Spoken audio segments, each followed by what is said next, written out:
A story told by the sacristan of the Dekanka church.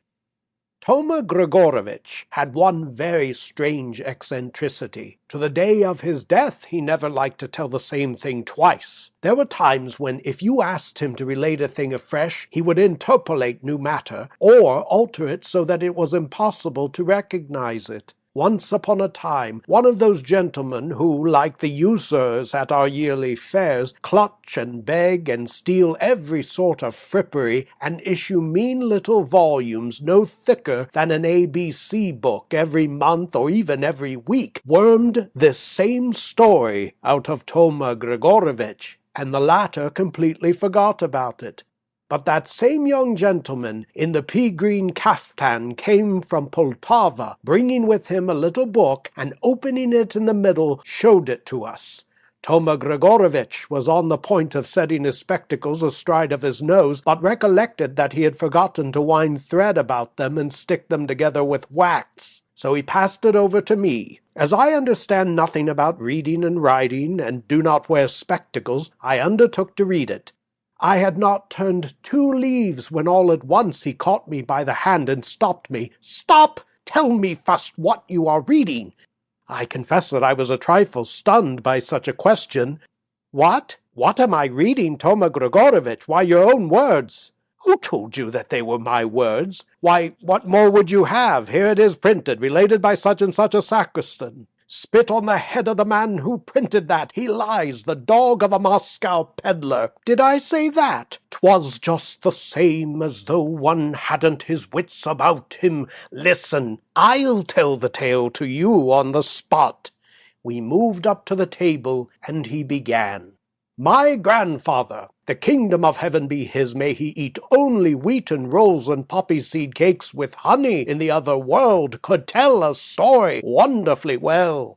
When he used to begin a tale, you could not stir from the spot all day, but kept on listening. He was not like the storyteller of the present day, with a tongue as though he had had nothing to eat for 3 days, so that you snatch your cap and flee from the house. I remember my old mother was alive then, and in the long winter evenings when the frost was crackling out of doors, and had sealed up hermetically the narrow panes of our cottage, she used to sit at her wheel, drawing out a long thread in her hand, rocking the cradle with her foot, and humming a song which I seem to hear even now.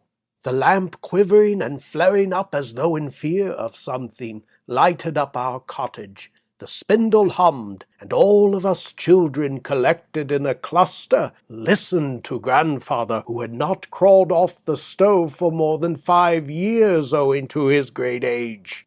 But the wondrous tales of the incursions of the Zaporozhian Cossacks and the Poles, the bold deeds of Podkova, of Poltar Kožuch and Segedachny, did not interest us so much as the stories about some deed of old, which always sent a shiver through our frames and made our hair rise upright on our heads. Sometimes such terror took possession of us in consequence of them, that from that evening forward heaven knows how wonderful everything seemed to us. If one chanced to go out of the cottage after nightfall for anything, one fancied that a visitor from the other world had lain down to sleep in one's bed, and I have often taken my own smock at a distance as it lay at the head of the bed, for the evil one rolled up into a ball. But the chief thing about grandfather's stories was that he never lied in all his life, and whatever he said was so, was so. I will now tell you one of his wonderful tales. I know that there are a great many wise people who copy in the courts and can even read civil documents, but who, if you were to put into their hand a simple prayer book, could not make out the first letter in it, and would show all their teeth in derision.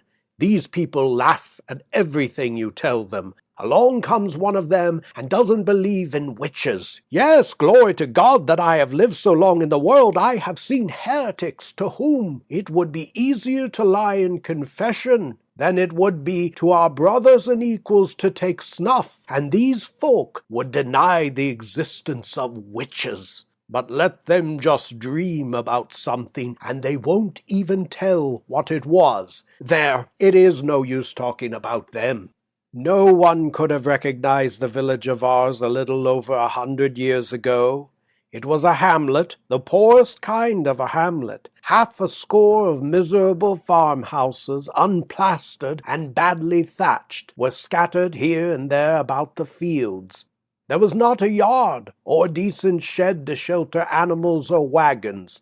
That was the way the wealthy lived, and if you had looked for our brothers, the poor, why, a hole in the ground, that was a cabin for you. Only by the smoke could you tell that a God-created man lived there. You ask why they lived so? It was not entirely through poverty. Almost everyone led a raiding Cossack life, and gathered not a little plunder in foreign lands. It was rather because it was little use building up a good wooden house. Many folk were engaged in raids all over the country, Crimeans, Poles, Lithuanians. It was quite possible that their own countrymen might make a descent and plunder everything. Anything was possible. In this hamlet a man, or rather a devil in human form, often made his appearance. Why he came and whence no one knew. He prowled about, got drunk, and suddenly disappeared as if into the air, leaving no trace of his existence. Then, behold, he seemed to have dropped from the sky again, and went flying about the street of the village of which no trace now remains, and which was not more than 100 paces from Dikanka. He would collect together all the Cossacks he met. Then there were songs, laughter, and cash in plenty, and vodka flowed like water. He would address the pretty girls, and give them ribbons, earrings, strings of beads, more than they knew what to do with. It is true that the pretty girls rather hesitated about accepting his presents. God knows, perhaps, what unclean hands they had passed through. My grandfather's aunt, who kept at that time a tavern in which Basavriuk, as they called this devil-man, often caroused, said that no consideration on the earth would have induced her to accept a gift from him. But then again, how to avoid accepting? Fear seized on everyone when he knit his shaggy brows and gave a sidelong glance which might send your feet God knows whither. Whilst if you did accept, then the next night some fiend from the swamp, with horns on his head, came and began to squeeze your neck, if there was a string of beads upon it, or bite your finger, if there was a ring upon it, or drag you by the hair, if ribbons were braided in it. God have mercy, then, on those who held such gifts. But here was the difficulty. It was impossible to get rid of them. If you threw them into the water, the diabolical ring or necklace would skim along the surface and into your hand. There was a church in the village, Saint Pantelei, if I remember rightly. There lived there a priest, Father Athanasi of blessed memory. Observing that Basavriuk did not come to church even at Easter, he determined to reprove him and impose penance upon him. Well, he hardly escaped with his life. "Harkee, sir," he thundered in reply, "learn to mind your own business instead of meddling in other people's if you don't want that throat of yours stuck with boiling kutya." Footnote: Kutya, a dish of rice or wheat flour with honey and raisins, which is brought to the church on the celebration of memorial masses. End of footnote. What was to be done with the unrepentant man? Father Athanasi contented himself with announcing that anyone who should make the acquaintance of Basavriuk would be counted a Catholic, an enemy of Christ's Orthodox Church, not a member of the human race. In this village there was a Cossack named Korj, who had a laborer whom people called Peter the Orphan, perhaps because no one remembered either his father or mother. The church elder, it is true, said that they had died of the pest in his 2nd year, but my grandfather's aunt would not hear of that, and tried with all her might to furnish him with parents, although poor Peter needed them about as much as we needed last year's snow. She said that his father had been in Zaporozhye and had been taken prisoner by the Turks, amongst whom he underwent God only knows what tortures, until having, by some miracle, disguised himself as a eunuch, he made his escape. Little cared the black-browed youths and maidens about Peter's parents. They merely remarked that if he only had a new coat, a red sash, a black lambskin cap with a smart blue crown on his head, a Turkish saber by his side, a whip in one hand and a pipe with handsome mountings in the other, he would surpass all the young men. But the pity was that the only thing poor Peter had was a grey gabardine with more holes in it than there are gold pieces in a Jew's pocket. But that was not the worst of it. Korsh had a daughter, such a beauty as I think you can hardly have chanced to see. My grandfather's aunt used to say, and you know that it is easier for a woman to kiss the evil one than to call anyone else a beauty, that this Cossack maiden's cheeks were as plump and fresh as the pinkest poppy when, bathed in God's dew, it unfolds its petals and coquettes with the rising sun. That her brows were evenly arched over her bright eyes like black cords, such as our maidens buy nowadays for their crosses and ducats off the Moscow peddlers who visit the villages with their baskets. That her little mouth, at sight of which the youths smacked their lips, seemed made to warble the songs of nightingales. That her hair, black as the raven's wing and soft as young flax, fell in curls over her shoulders, for our maidens did not then plait their hair in pigtails interwoven with pretty bright-hued ribbons. May I never intone another Alleluia in the choir if I would not have kissed her in spite of the grey which is making its way through the old wool which covers my pate, and of the old woman beside me like a thorn in my side. Well, you know what happens when young men and maidens live side by side. In the twilight the heels of red boots were always visible in the place where Pedorka chatted with her Peter.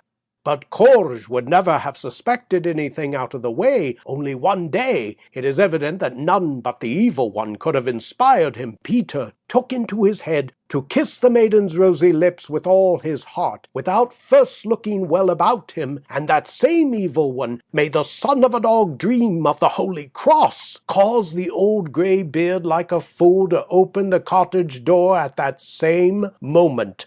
Korsh was petrified, dropped his jaw, and clutched at the door for support. Those unlucky kisses completely stunned him. Recovering himself, he took his grandfather's hunting whip from the wall and was about to belabor Peter's back with it when Pedorka's little 6-year-old brother Ivas rushed up from somewhere or other and, grasping his father's leg with his little hand, screamed out, "Daddy, Daddy, don't beat Peter." What was to be done? A father's heart is not made of stone. Hanging the whip again on the wall, he led Peter quietly from the house. "If you ever show yourself in my cottage again, or even under the windows, look out, Peter, for by heaven your black mustache will disappear, and your black locks, though wound twice about your ears, will take leave of your pate, or my name is not Terenti Korsh." So saying, he gave him such a taste of his fist in the nape of his neck that all grew dark before Peter, and he flew headlong out of the place. So there was an end of their kissing. Sorrow fell upon our turtle doves, and a rumour grew rife in the village that a certain Pole, all embroidered with gold, with moustaches, sabres, spurs, and pockets jingling like the bells of the bag with which our sacristan Taras goes through the church every day, had begun to frequent Korsh's house. Now it is well known why a father has visitors when there is a black-browed daughter about. So one day Pedorka burst into tears and caught the hand of her brother Ivas. "Ivas, my dear, Ivas, my love, fly to Peter, my child of gold, like an arrow from a bow. Tell him all. I would have loved his brown eyes, I would have kissed his fair face, but my fate decrees otherwise. More than one handkerchief have I wet with burning tears. I am sad and heavy at heart, and my own father is my enemy. I will not marry the Pole whom I do not love. Tell him they are making ready for a wedding. But there will be no music at our wedding. Priests will sing instead of pipes and viols. I shall not dance with my bridegroom. They will carry me out. Dark, dark will be my dwelling of maple wood, and instead of chimneys, a cross will stand upon the roof." Peter stood petrified, without moving from the spot, when the innocent child lisped out Pidorka's words to him. "And I, wretched man, had thought to go to the Crimea and Turkey to win gold in return to thee, my beauty, but it may not be. We have been overlooked by the evil eye. I too shall have a wedding, dear one, but no ecclesiastics will be present at that wedding. The black crow instead of the Pope will caw over me. The bare plain will be my dwelling, the dark blue cloud my roof tree. The eagle will claw out my brown eyes. The rain will wash my Cossack bones, and the whirlwinds dry them. But what am I? Of what should I complain? 'Tis clear God willed it so. If I am to be lost, then so be it." And he went straight to the tavern.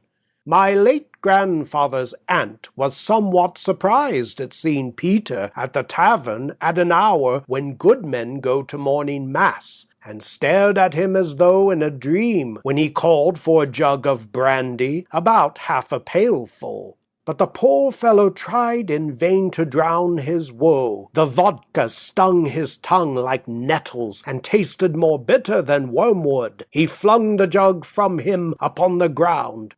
"You have sorrowed enough, Cossack," growled a bass voice behind him. He looked round. It was Basavriuk. Ugh, what a face! His hair was like a brush, his eyes like those of a bull. "I know what you lack. Here it is." As he spoke, he jingled a leather purse which hung from his girdle, and smiled diabolically. Peter shuddered. "Ha, ha, ha! How it shines!" he roared, shaking out ducats into his hands. "Ha, ha, ha! How it jingles! And I only ask one thing for a whole pile of such shiners." "It is the evil one," exclaimed Peter. "Give me them. I'm ready for anything." They struck hands upon it, and Basavriuk said, "You are just in time, Peter. Tomorrow is St. John the Baptist's day. Only on this one night in the year does the fern blossom. I will await you at midnight in the Bear's Ravine." I do not believe that chickens await the hour when the housewife brings their corn with as much anxiety as Peter awaited the evening. He kept looking to see whether the shadows of the trees were not lengthening, whether the sun was not turning red toward setting, and the longer he watched, the more impatient he grew. How long it was! Evidently God's day had lost its end somewhere. But now the sun has set, the sky is red only on one side, and it is already growing dark. It grows colder in the fields, it gets gloomier, and at last quite dark. At last! With heart almost bursting from his bosom, he set out and cautiously made his way down through the thick woods into the deep hollow called the Bear's Ravine. Basavriuk was already waiting there. It was so dark that you could not see a yard before you. Hand in hand they entered the ravine, pushing through the luxuriant thorn bushes and stumbling at almost every step.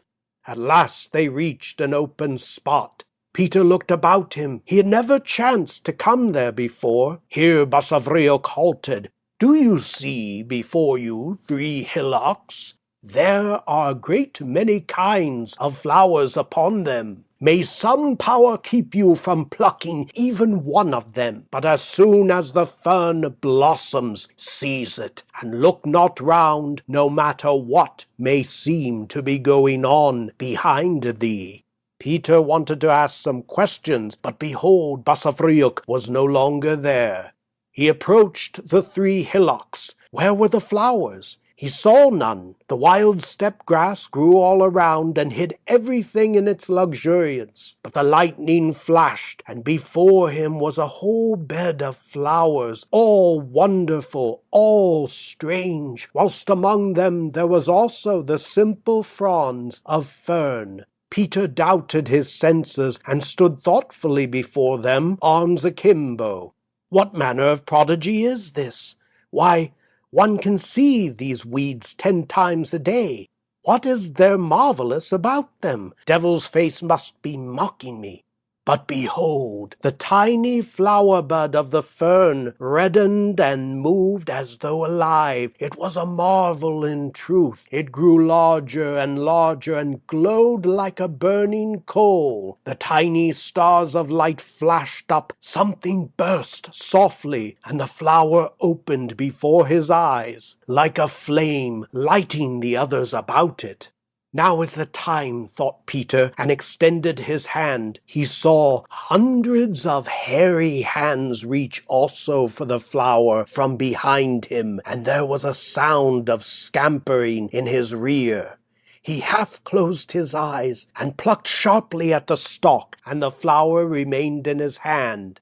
All became still. Upon a stump sat Basavriuk, quite blue like a corpse. He did not move so much as a finger. His eyes were immovably fixed on something visible to him alone. His mouth was half open and speechless. Nothing stirred around.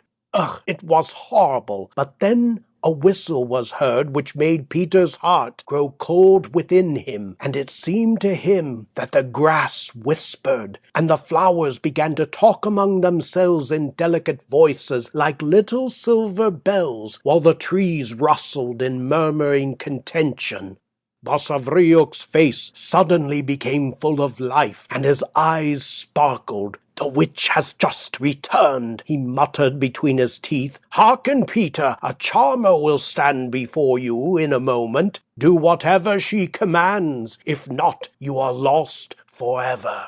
Then he parted the thorn bushes with a knotty stick, and before him stood a tiny farmhouse. Basavriuk smote it with his fist, and the wall trembled. A large black dog ran out to meet them, and with a whine transformed itself into a cat, and flew straight at his eyes. "Don't be angry, you old Satan," said Basavriuk, employing such words as would have made a good man stop his ears. Behold, instead of a cat, an old woman, all bent into a bow, with a face wrinkled like a baked apple, and a nose and chin like a pair of nutcrackers. A fine charmer, thought Peter, and cold chills ran down his back. The witch tore the flower from his hand, stooped, and muttered over it for a long time, sprinkling it with some kind of water. Sparks flew from her mouth, and foam appeared on her lips. "Throw it away," she said, giving it back to Peter. Peter threw it, but what wonder was this? The flower did not fall straight to the earth, but for a long while twinkled like a fiery ball through the darkness, and swam through the air like a boat. At last it began to sink lower and lower, and fell so far away that the little star, hardly larger than a poppy seed, was barely visible. "There!" croaked the old woman in a dull voice, and Basavriuk, giving him a spade, said, "Dig here, Peter. You will find more gold than you or Korsh ever dreamed of." Peter spat on his hands, seized the spade, pressed his foot on it, and turned up the earth a second, a third, a fourth time. The spade clinked against something hard and would go no further. Then his eyes began to distinguish a small iron-bound coffer. He tried to seize it, but the chest began to sink into the earth, deeper, farther, and deeper still, whilst behind him he heard a laugh like a serpent's hiss. "No, you shall not have the gold until you shed human blood," said the witch, and she led up to him a child of 6, covered with a white sheet, and indicated by a sign that he was to cut off his head. Peter was stunned. A trifle indeed to cut off a man's or even an innocent child's head for no reason whatever.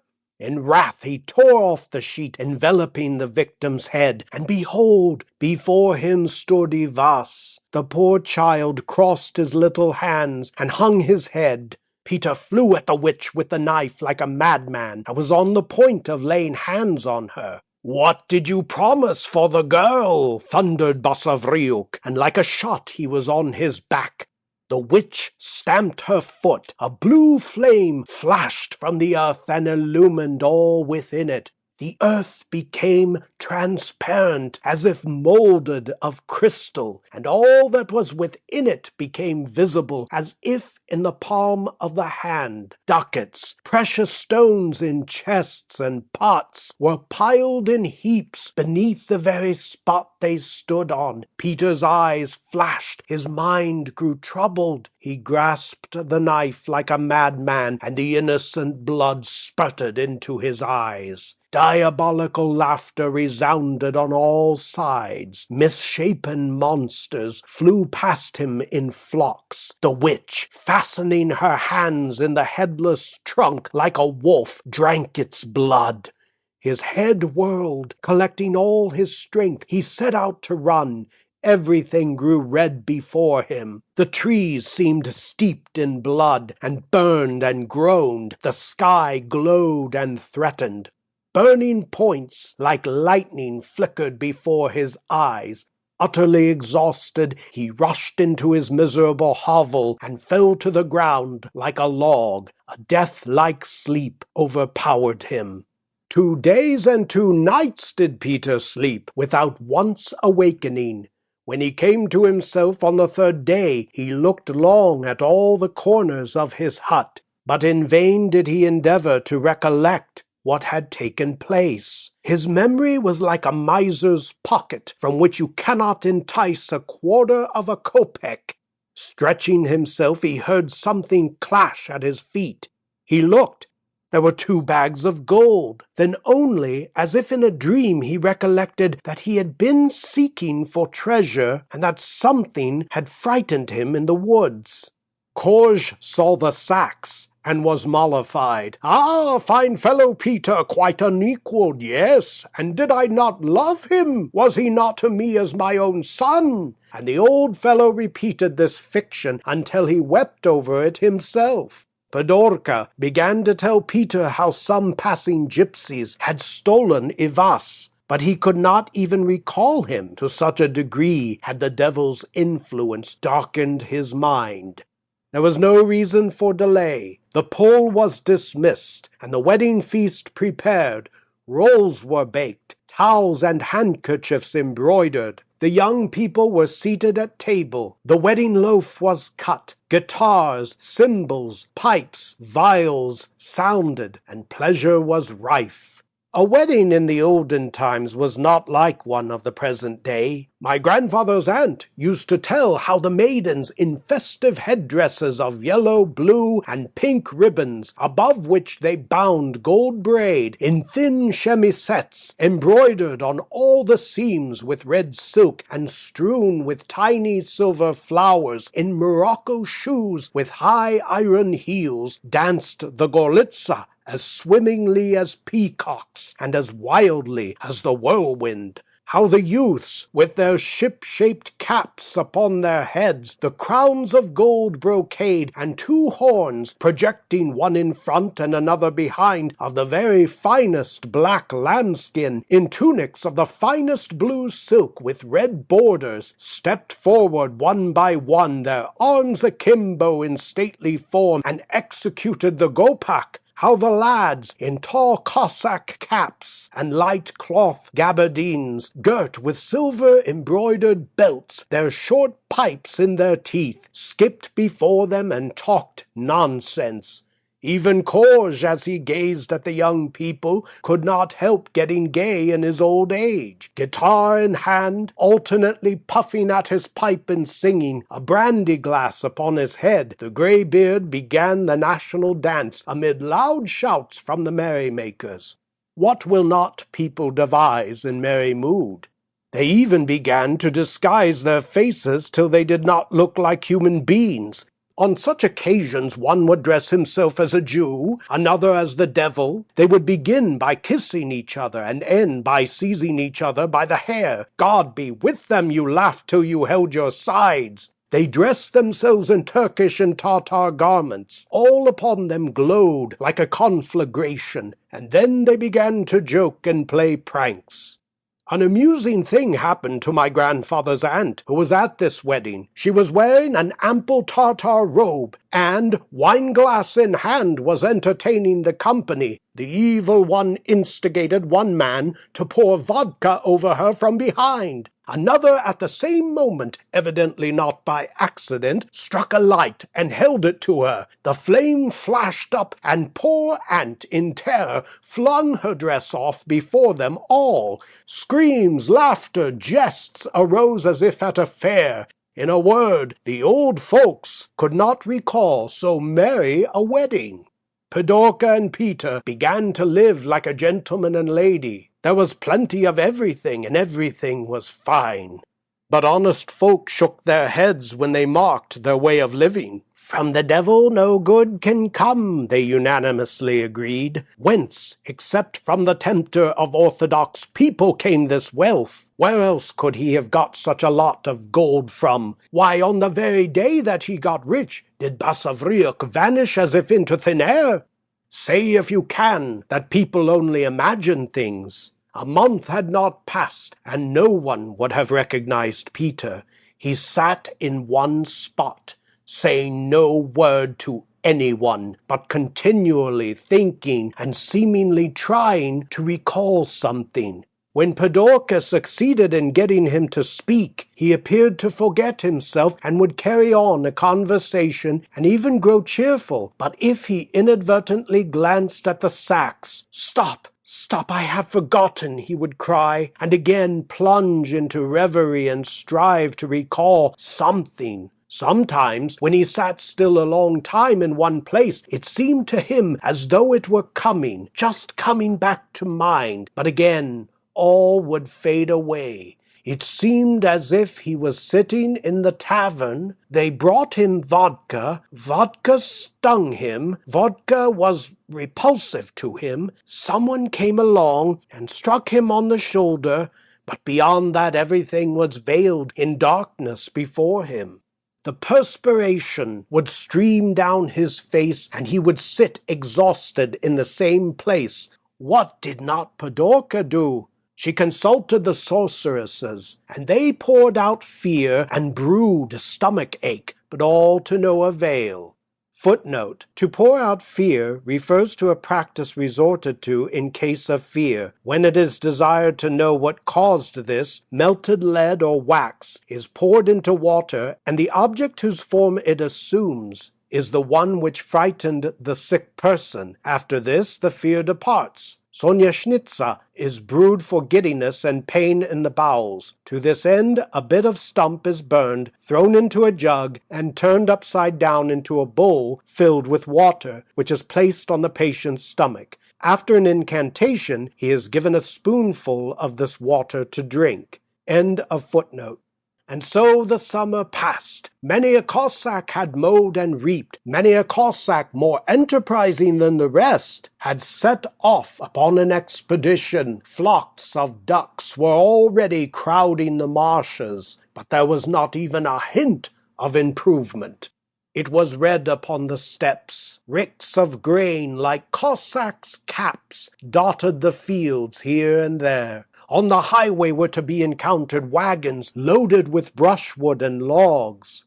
The ground had become more solid, and in places was touched with frost. Already had the snow begun to fall, and the branches of the trees were covered with rime like rabbit skin. Already on frosty days the robin redbreast hopped about on the snow heaps like a foppish Polish nobleman and picked out grains of corn. And children with huge sticks played hockey upon the ice, while their fathers lay quietly on the stove, issuing forth at intervals with lighted pipes in their lips to growl in regular fashion at the orthodox frost, or to take the air and thresh the grain spread out in the barn. At last the snow began to melt, and the ice slipped away, but Peter remained the same, and the more time went on, the more morose he grew. He sat in the cottage as though nailed to the spot, with the sacks of gold at his feet. He grew averse to companionship. His hair grew long. He became so terrible to look at. And still he thought of but one thing. Still he tried to recall something, and got angry and ill-tempered because he could not. Often, rising wildly from his seat, he gesticulated violently and fixed his eyes on something as though desirous of catching it, his lips moving as though desirous of uttering some long-forgotten word, but remaining speechless. Fury would take possession of him. He would gnaw and bite his hands like a man half crazy, and in his vexation would tear out his hair by the handful until, calming down, he would relapse into forgetfulness, as it were, and then would again strive to recall the past and be again seized with fury and fresh tortures. What visitation of God was this? Pidorka was neither dead nor alive. At first it was horrible for her to remain alone with him in the cottage, but in course of time the poor woman grew accustomed to her sorrow. But it was impossible to recognize the Pidorka of former days. No blushes, no smiles. She was thin and worn with grief, and had wept her bright eyes away. Once, someone who took pity on her advised her to go to the witch who dwelt in the Bear's Ravine, and enjoyed the reputation of being able to cure every disease in the world. She determined to try that last remedy, and finally persuaded the old woman to come to her. This was on St. John's Eve, as it chanced. Peter lay insensible on the bench, and did not observe the newcomer. Slowly he rose and looked about him. Suddenly he trembled in every limb, as though he were on the scaffold. His hair rose upon his head, and he laughed a laugh that filled Pidorka's heart with fear. "I have remembered, remembered," he cried in terrible joy, and swinging a hatchet round his head, he struck at the old woman with all his might. The hatchet penetrated the oaken door nearly 4 inches. The old woman disappeared, and a child of 7, covered in a white sheet, stood in the middle of the cottage. The sheet flew off. "Ivas!" cried Pidorka, and ran to him, but the apparition became covered from head to foot with blood, and illumined the whole room with red light. She ran into the passage in her terror, but, on recovering herself a little, wished to help Peter. In vain. The door had slammed to behind her, so that she could not open it. People ran up and began to knock. They broke in the door as though there were but one mind among them. The whole cottage was full of smoke, and just in the middle, where Peter had stood, was a heap of ashes, whence smoke was still rising. They flung themselves upon the sacks. Only broken potsherds lay there, instead of ducats. The Cossacks stood with staring eyes and open mouths, as if rooted to the earth, not daring to move a hair. Such terror did this wonder inspire in them. I do not remember what happened next. Pidorka made a vow to go upon a pilgrimage, collected the property left by her father, and in a few days it was as if she had never been in the village. Whither she had gone, no one could tell. Officious old women would have dispatched her to the same place whither Peter had gone. But a Cossack from Kiev reported that he had seen in a cloister a nun withered to a mere skeleton, who prayed unceasingly. Her fellow villagers recognized her as Pidorka by the tokens that no one heard her utter a word, and that she had come on foot and had brought a frame for the picture of God's mother, set with such brilliant stones that all were dazzled at the sight.